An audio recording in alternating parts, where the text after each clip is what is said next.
Hello everybody and welcome back to Red Eagle Politics. Make sure you guys like this video down below and subscribe to the channel if you are new. So as everybody knows, Tuesday night Donald Trump won in a resounding fashion against Kamala Harris. He won big, capping off his political electoral journey with an impressive victory, winning the popular vote, winning 312 electoral votes when all the votes are counted. And he's going to go back to the White House. He's going to be the first president to serve non-contiguous terms since Grover Cleveland. He joins Grover Cleveland as the only other president who will serve two non-contiguous terms. And honestly, you could make the case that it worked out better for him this time because let's say he barely scrapes by in 2020. And you have a Democrat House and you have a Republican Senate that does not really have this rhino-proof majority, he's not really going to be able to get much done. He might be able to appoint, Supreme Court justices, but that's pretty much about it in terms of legislation. He'd have to, obviously he could still do a lot with executive power. You'd rather have the presidency than not have the presidency but have Congress, than, vice versa. But he's going to be able to have a trifecta. He needs a trifecta to get things done. The electoral battle at the presidential level is over. Donald Trump won. We're not really going to be done discussing that for a very, very long time, but it's also important to understand that Republicans did win down ballot as well. They won the Senate. They flipped back the Senate. Democrats for so long were delusional. They were saying, oh no, we're going to have a real good shot to hold the Senate. They never had a chance. Everybody knew this. West Virginia, Joe Manchin retired. If he ran, he would lose by 20, for the record, at a minimum. It was that brutal. Donald Trump's on the ballot. Montana. Look at Montana. John Tester fell short by 8 points. Tim Sheehy, Democrats hoped early on in the summer they could hold this seat. No, Sheehy went out there, won by 8. And then Ohio, Democrats, were hopeful because of what the polls showed. But once again, the down-ballot polls were wrong. Bernie Moreno won by 4. He even won Mahoning County. This is exactly what we predicted here on the channel. We predicted the splits of these seats very well. And Ohio, I said Trump by 11 or 10 to 11, Bernie Moreno by 4. That's exactly what took place on Tuesday.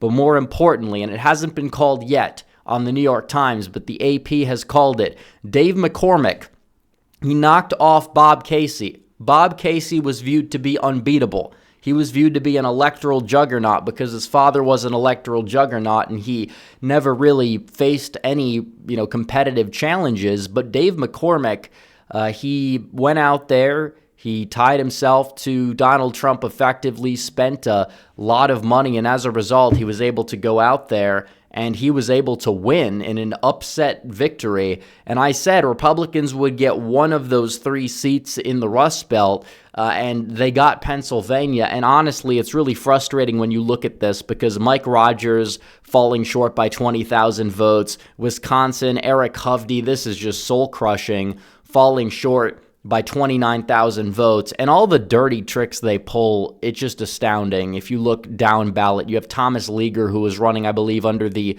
supposed America First Party. They put it as other here, but he took just the total margin that it would take for Eric Hovde to win if he got those votes, and Phil Anderson as well, just eating into his margin in the state of Wisconsin.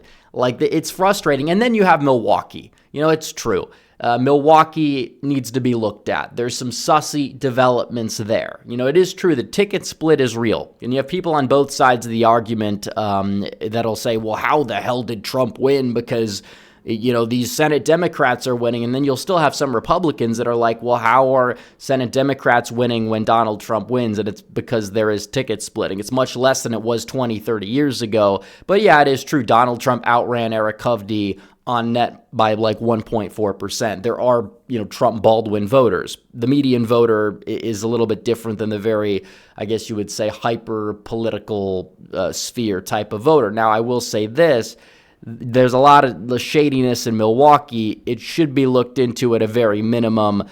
Even compared to 2020, the turnout rates are super high. But you know what? Donald Trump beat it, and that's really amazing and impressive. But It's soul crushing. But I would say that the main culprit of all of this is Mitch McConnell. Because you look at Maryland, Larry Hogan, he's going to lose when all the votes are counted by probably double digits. He never had a chance, even against a weak candidate in Angela Also Brooks. She basically was going to beat him regardless. Larry Hogan was DOA. Mitch McConnell made sure to recruit this guy to run. He sucked up a bunch of money and resources. This super PAC alone, $27 million, and then you have the NRSC with additional millions poured into that race.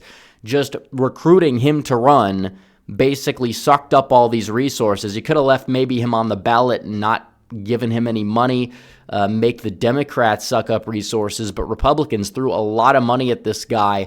Mike Rogers, Eric Hovde, it's just absolutely soul-crushing to see Republicans being robbed due to their own incompetency of a 57 possibly Senate seat majority. Nevada, Jackie Rosen's going to likely end up winning by like 20,000 votes when all the votes are counted.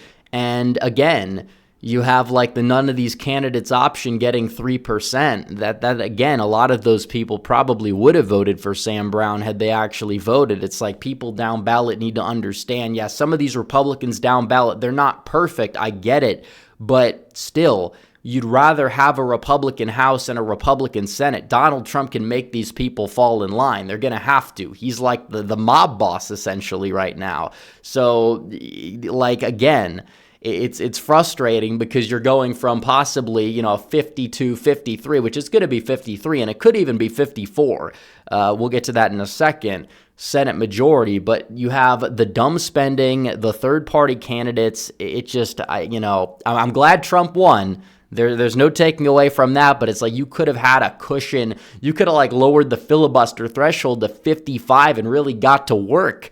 I mean, and Democrats never would really be able to overcome that essentially for the foreseeable future. They don't have a good map in 2026. They might even lose a net seat in Georgia depending on what happens there. We're not to 2026 yet, but it seems like you could have kept that Senate Republican, and they possibly still can keep it, but for generations to come. And then you look at Arizona. Kari Lake is shocking the world right now. Ruben Gallego was leading statewide by, I think it was 4 or 5 points a couple days ago. Kari Lake has narrowed that lead substantially. She has narrowed that lead to just 40, or not even 40, 39,000 votes.